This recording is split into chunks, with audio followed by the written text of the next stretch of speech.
I want to give some more hope in this next episode because I'm not just feeling hopeful, but I'm feeling inspired. I'm feeling, deeply connected to the work, which has always been the case, but I'm feeling a deep connection to process more than ever, I would say, in relation to this work. And process is something that I've always relied on and lent into in terms of the work that I do and the work that I've done. But I really think it's important to make an episode on trusting the process in masculinity to work with young people, because I think so often as educators, as people, as human beings, and as humans doing, we equate speed with evidence of competency. And in this work specifically, it is so difficult to do what needs to be done intentionally, compassionately, with speed as the primary focus. So this episode today is for the educator, the youth worker, the professional who works in proximity with, or, works directly with young people, young men specifically, who is really struggling to know whether what they're doing is right enough or even landing or impacting. Because it's one of the questions I get a lot in my work, which is, Lewis, I've been trying to engage, I've been trying to connect, and I don't know if I'm actually doing the right thing because they're not responding to me. They're not giving me signs that this is landing. How do I know that I'm doing the right thing? And the advice that I typically give, because it's the advice that I've, personally benefited from and learned from experience as well, is that you cannot rush an intentionally crafted relationship. You'll know this as educators, right?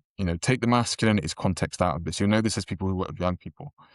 It Working with young people isn't just something that you get first time. That is a rarity. To connect with a young person or young people and just have that connection, that trust, it takes time. You cannot, to quote Tim Ross, microwave that person-centered intimacy. You can't do that.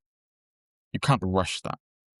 This is specifically and particularly important when it comes to masculinities work. Because what we're speaking to, and I've said this in previous episodes, loaded right now, polarizing right now, dysregulated right now. So many different inputs, so many different perspectives, so many points of view. Who do I trust? Where do I go? Am I being shamed? Am I being judged? Why am I having this conversation right now? Is it because I've done something wrong? Does my teacher think I'm like trash? Like all of these questions, all of these internal grapplings that shape and impact and influence the potency of the initial conversations that you're having, but also the conversations that you have into the future. This takes time. This takes patience.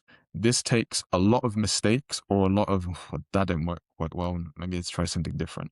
It takes consistency more than anything else. Because a lot of what young people I've worked with have spoken to me about in the past is that a lot of this masculinity work, and I'm paraphrasing them here, but a lot of the masculinity work feels reactive and it feels performative. It happens after something goes online or something comes out, and it's quite fast paced. It moves really quick and then it suddenly stops. They recognize that, they feel that, and they feel aggrieved by that. Because if you're going to do this work, if you're really going to do it, why did you leave? Why did you stop? Why did you do it for a couple of weeks and then go back to who you were before? Why did you change up for a couple of weeks and actually felt like I could connect with you and then you stopped doing what you were doing? These are the things that I've experienced young people saying to me, expressing to me. I think what's really important is that building that process takes time and it takes your congruence. What I mean by that is it takes you being you. It takes a commitment to a process of getting to know someone's reactions, someone's ideas, someone's belief systems, whilst also keeping the main thing, which is I need to get to a point of being able to challenge or being able to curiously, compassionately explore some of these ideas. That's the main thing. But I also need to recognize that in order to do this, I've got to build a genuine dynamic. This isn't something that can be faked or forced. I have to really be building this relational dynamic and creating and cultivating relational equity from the ground up. And that cannot be done in one interaction, one workshop, two workshops, one conversation in the corridor. That takes time, that takes intention, and that takes consistency. So if you're an educator watching this and you're going, I don't know if this is working. First question, Are you showing up consistently? Because if you are, you might be further ahead than you think. Because the main thing that young people share with me in the work that I do and share as a piece of feedback through the process of us working together, but specifically towards the end of our time together in workshop spaces or workshop environments, they say to me as a piece of feedback, you stay like you just always show up and you always ask the questions and you haven't changed. And you stayed with us, even though at times we might have said some things that were tricky or maybe inappropriate. You stayed with us and you didn't change at all, right? They recognize that consistency. I'm not playing a role when I do this work. I am myself in the space. And I'm meeting you as you are, and I'm showing up as I am. They recognize that and they appreciate that. So if you're showing up consistently, and at times you might get, what are you doing? I don't know, I had this conversation. I get that too. Do I take that as, oh my gosh, it's not working, I need to try something else? No. I take that as the young people that I'm working with, for whatever reason that might be, have trust walls up, and I cannot break those trust walls down by forcing those walls down. I have to create the conditions for those doors to open, those walls to be actually manually brought down. I can't do that by forcing my way into that space. That has to be enacted, or that has to be facilitated by the young person. And all I can keep doing is showing up at the door or showing up at the wall. All I can keep doing is consistently arriving into those spaces. And it might take a few conversations, it might take 10, but your consistency in your approach is evidence that you're not only invested in the young people that you're working with, but you care. That's how they see it. That's how they internalize it. You're not playing a role because you keep asking the same questions, you keep showing up, and you, even when I push you away, you still come up into the space and you still want to have those conversations. Over time, that lands and that resonates. So that's my first question. Are you showing up consistently? Because if you are, you make me further ahead than you think. Because sometimes it can just come out of nowhere and it thinks, like, well, what happened here?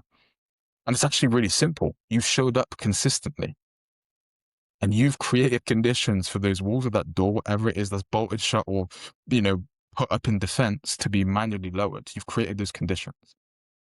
The second thing that I would ask in terms of, I don't know how to approach this, or how to go about this.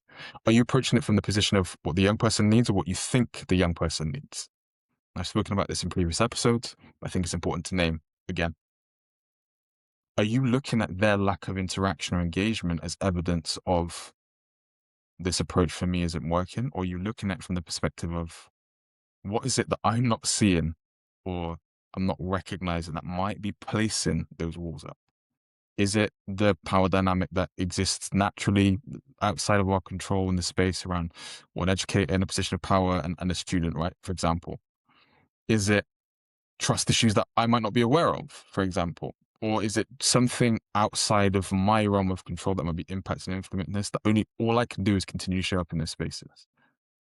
Am I positioning my own reaction to rejection? This young person isn't engaging, so I'm just going to stop. Or am I centering the experience of the young person? Because it can be really difficult when you're trying and you're trying and you're trying and then you're trying again. You try some more and it feels like the door is just bolted shut in your face. It's just bolted there. And however you try, whether you try knocking, whether you try inside the entrance, it's just Fort Knox locked down. If you've got some rejection issues or rejection, dynamics within you, that might sting. And you might start sitting in a seat of bitterness of like, well, if they're not trying, then I'm not going to do it. There's only so much I can do. You can't be, you can lead a horse to water, but you can't make it drink. No. That might be your wounds talking for you. That might be your desire to be seen and validated talking through you. Remember, this is about the young people that you're serving in this context, right? And I don't say that to say that what you feel isn't valid and what you feel isn't, needing to be addressed in this context, but it isn't the young person's responsibility to validate your need to be seen and heard in this context. You're the caregiver in this dynamic, right? To put it bluntly. That's something you can take to supervision or take into other spaces. But we've got to be able to catch when our sense of, okay, well, if you're not trying, I ain't going to try, is taking center stage over the dynamic that we're trying to build. And if you're actively doing that, naming it and going, okay, I'm still going to show up, even if it's making me feel in this space. And this, again, you might be further ahead than what you think. This work, there is no timeline, there is no 6 interaction recipe that makes this work. Every young person is different. Every masculinity is different. And what we have to do is be able to be consistent and be prepared to show up consistently in the work that we're doing. And if you're willing to do that, and if you're able to do that, you will get a breakthrough. It just might not be when you expect. It might take time. But when it comes to the dynamic that you're building and crafting, that time allows you to then move into curious challenge, compassionate challenge, curiously exploring those ideas, belief systems, that it creates the conditions for that to be done safely and non-judgmentally, or more safely and less non-judgmentally. Because sometimes there might be elements of that come up, right? We're all human in those spaces. We might let our own judgments take in the space, and that space suddenly doesn't feel safe, right? But if the dynamic is there, the relational equity is there, that trust in some way, shape, or form is there, that then enables you to be able to do that deeper work more effectively. Not faster, more effectively. We need to change our scope for what is effective work and take the need to be fast out of it. Because when it comes to challenging ideas and belief systems that at times are so rooted to individuals, we cannot get it in 1 interaction, 2 interactions, 4 interactions. It takes time and it takes consistency. So if you're feeling like, oh, I don't know if I'm getting anywhere, keep going. Because what matters in this context is how you evidence your consistency in a space and in a context where polarized discourse, dysregulation, and just, I'm stepping away, I'm giving up on you, for lack of a better term, is often the ways in which this discourse goes. And if you can resist that, if you can persist through those challenges, then you will not only meet young people where they're at, but they will create and provide space for you to explore and examine and to compassionately consider all the ideas that you want to compassionately consider in the spaces that you've intentionally crafted over time. So I hope this episode was useful. If it was, please feel free to share with your colleagues, your peers, wherever that episode or whether this episode might be useful. I really hope you did find this useful. And if you'd like more of these type of episodes, then please let me know.